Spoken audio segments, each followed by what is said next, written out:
Hello and welcome to Lavneesh sir की class. आज की ये राज्य शैक्षिक अनुसंधान एवं प्रशिक्षण परिषद की पठन अभियान के तहत गतिविधि पत्रक नंबर 26 जो कि कक्षा छठी से 8वीं के विद्यार्थियों के लिए है। यह ली गई है हिंदी विषय से और प्यारे बच्चों, इस काम को आपने अपनी हिंदी की नोटबुक में करना है। आज की वर्कशीट एक कहानी पर आधारित है जो कि बहुत ही मज़ेदार भी है और शिक्षाप्रद भी है, यानी इससे हमें बहुत कुछ सीखने को मिलता है। इस कहानी को पढ़कर हमारे जो पठन कौशल है वो तो अच्छा होगा ही, साथ में हमें कुछ ना कुछ सीख भी मिलेगी। तो चलिए बिना समय गवाए शुरुआत करते हैं मेरे साथ और समझने की कोशिश करते हैं। तो सबसे पहले है कि नीचे दी गई कहानी को ध्यान से पढ़िए और नीचे दी गई गतिविधियों को पूरा कीजिए। चलिए जल्दी से इस कहानी को पढ़कर देखते हैं कि आखिर इसमें क्या है। किसी घने जंगल में गिद्धों का एक झुंड रहा करता था। उनका पूरा झुंड एक साथ उड़ान भरता और साथ में ही शिकार करता था। एक बार वो सभी उड़ते उड़ते किसी टापू पर पहुंच गए। टापू जानते हैं क्या होता है? एक जमीन का टुकड़ा जिसके चारों ओर पानी पानी यानी पानी से वो चारों तरफ से घिरा हो। वहां बहुत सी मछलियां और मेंढक रहते थे। उन्हें वह टापू बहुत अच्छा लगा। उनके खाने पीने और रहने की सारी सुविधाएं उस टापू पर मौजूद थी। सभी गिद्ध उसी टापू पर रहने लगे। अब उन्हें शिकार के लिए कहीं जाना भी नहीं पड़ता था। सभी बिना किसी मेहनत के भरपेट भोजन करते और उस टापू पर आलस में जीवन जीने लगे। उसी झुंड में एक बूढ़ा गिद्ध भी रहता था। अपने साथियों की आलस भरी दशा देखकर उसे चिंता होने लगी। वे गिद्धों को कई बार चेतावनी भी देता कि मित्रों, हमें फिर से शिकार के लिए उड़ान भरनी चाहिए ताकि हम अपनी शिकार करने की कला को भी मजबूत बनाए रख सकें। अगर हम ऐसे ही आलस करेंगे तो एक दिन हम शिकार करना तक भूल जाएंगे। इसलिए हमें जल्दी ही अपने पुराने जंगल में वापस जाना चाहिए। उस बूढ़े गिद्ध की सलाह सुनकर सभी गिद्ध हंसने लगे और यह कहकर मजाक उड़ाने लगे, ये हमें आरामदायक जीवन छोड़कर जाने की सलाह दे रहे हैं। इस प्रकार शेष गिद्धों के झुंड ने उस टापू से जाने से मना कर दिया। इसके बाद वह बूढ़ा गिद्ध अकेले ही वापस जंगल में लौट गया। कुछ दिनों के बाद उस बूढ़े गिद्ध ने सोचा कि बहुत समय हो गया, चलो उस टापू पर जाता हूं और वहां पर अपने साथियों से मिलकर आता हूं। वह बूढ़ा गिद्ध जैसे ही उस टापू पर पहुंचा, वहां की दशा देखकर वह हैरान रह गया। वहां का दृश्य बहुत ही भयावह था, यानी भयानक था। उस टापू पर मौजूद सभी गिद्ध मर गए थे। वहां पर सिर्फ उनकी लाशें ही पड़ी थीं।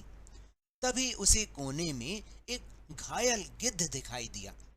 वह उसके पास गया और वहां की दशा के बारे में पूछा तो उसने बताया कि पहले तो हम बिना मेहनत के भरपेट भोजन करते रहे, किंतु समय बीतने के साथ ही इस टापू पर मछलियां और मेंढक कम होने लगे।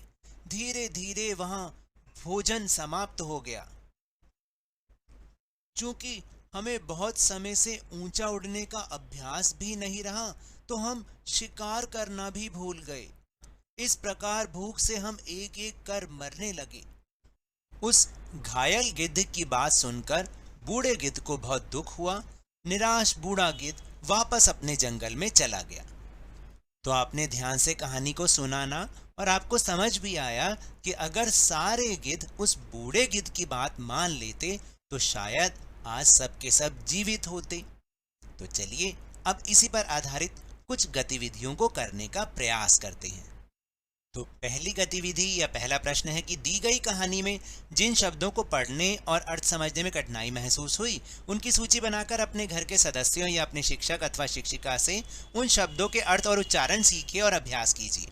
तो देखिए कुछ शब्द मैंने यहाँ पे लिखे हैं, आप चाहें तो इसमें कुछ शब्द और भी जोड़ सकते हैं, जैसे झुंड मतलब समूह, टापू यानी भूमि का ऐसा टुकड़ा जो चारों ओर पानी से घिरा हो। चेतावनी देना यानी सावधान करना। भयावह मतलब भयानक, दशा के मतलब हालत, और निराश का मतलब दुखी। चलिए अब दूसरी गतिविधि देखते हैं। दूसरा प्रश्न है कि यदि आपको बूढ़े गिद्ध से कुछ सवाल पूछने होते तो आप क्या पूछते और बूढ़ा गिद्ध उन प्रश्नों के क्या उत्तर देता। कोई 3 सवाल बनाइए और उनका उत्तर भी लिखिए। चलिए देख लेते हैं।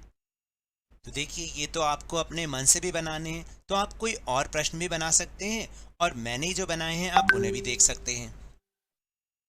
जैसे पहला प्रश्न है कि हम गिद्ध से पूछते कि आपके पंख इतने बड़े क्यों होते हैं, तो गिद्ध जवाब देता कि ताकि हम ऊंची उड़ान भर सकें। फिर दूसरा प्रश्न हम उनसे पूछते कि आप मृत जीव जंतुओं को ही क्यों खाते हैं, तो देखिए वो ये बताता कि हम मृत जीव जंतुओं को इसलिए खाते हैं कि ताकि उनके सड़ने पर बीमारियां ना फैलें। ठीक है। और फिर तीसरा प्रश्न कि गिद्ध तो हमेशा झुंड में रहते हैं, फिर आपने अपने झुंड का साथ क्यों छोड़ दिया, तो देखिए वो ये जवाब देता कि यदि मैं भी उनका साथ देता तो मैं भी उनकी तरह ही मारा जाता, इसलिए मैंने उनका साथ छोड़ दिया। तो इस तरीके से अपनी कल्पना से कुछ भी प्रश्न आप बनाएं और उसके उत्तर भी आप लिखें। चलिए तीसरा प्रश्न देखते हैं। तीसरा प्रश्न है कि बूढ़े गिद्ध की किन्हीं 3 विशेषताओं के बारे में लिखिए। तो बहुत आसान है। देखिए, वह बहुत समझदार था, वह बहुत अनुभवी था और वह बहुत दूरदर्शी था, यानी दूर की सोचने वाला, यानी भविष्य की चिंता करने वाला था वो। फिर चौथा प्रश्न है कि इस कहानी से आपने क्या सीखा, अपने शब्दों में उत्तर लिखिए। देखिए, इस कहानी से हमने यह सीखा कि हमें हमेशा मेहनत करके ही भोजन खाना चाहिए। यदि बिना मेहनत किए भोजन मिल जाए तो हम आलसी हो जाते हैं और एक दिन हमारा पतन हो जाता है, यानी कि हम खत्म हो जाते हैं। तो इस तरह हमें अपनी वर्कशीट को पूरा करना है। तो ये तो थी आज की वर्कशीट। अगर मेरे इस तरह समझाने से अब आपको समझ में आने लगा है तो इस चैनल और वीडियो को लाइक कीजिए, बहुत सारा शेयर कीजिए और अगर आप नए हैं तो जल्दी से सब्सक्राइब कर लीजिए। और टेलीग्राम ऐप पर हमारा चैनल लवनीश सर की क्लास, उसको ज्वाइन करना ना भूलिएगा, जिसको ज्वाइन करने का लिंक आपको इसी वीडियो के डिस्क्रिप्शन बॉक्स में मिल जाएगा। लेकिन ये भी याद रखिएगा कि घर से बाहर निकलते समय मास्क अवश्य लगाएं और जब भी आपकी बारी आए कोरोना का टीकाकरण जरूर करवाएं, क्योंकि कोरोना को हराना है और जिंदगी को एक बार फिर से सुहाना बनाना है।